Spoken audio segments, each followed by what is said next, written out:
المنافق عايش في وهم انه اذكى واحد، وانه بيلعبها صح، وان محدش واخد باله منه. بس في الحقيقة ان كل اللي حواليه شايفينه وعارفين طريقته كويس حتى لو ساكتين. السؤال بقى هنا، هل هو عارف انه منافق ام لا؟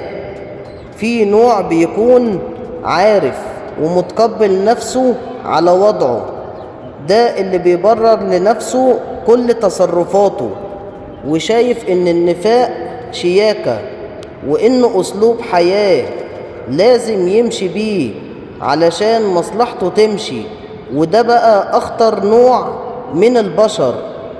وفي نوع تاني بيعيش دور الطيب، وبيقنع نفسه ان مش بيخدع حد، وانه بس بيجامل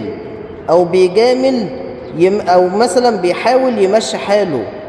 وفي الحقيقة هو استاذ في تغيير الوشوش حسب المصلحة، لكنه رافض يعترف قدام نفسه انه منافق.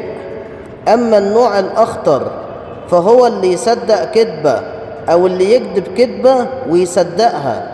ده بيوصل لمرحلة انه شايف نفسه مظلوم، وان الناس هي اللي مش مقدراه، ويقنع نفسه ان اي خيانة او كذب منه ليها مبرر، ويعيش في دور الضحية، وهو اكتر حد بيأذي غيره. وصلى على النبي.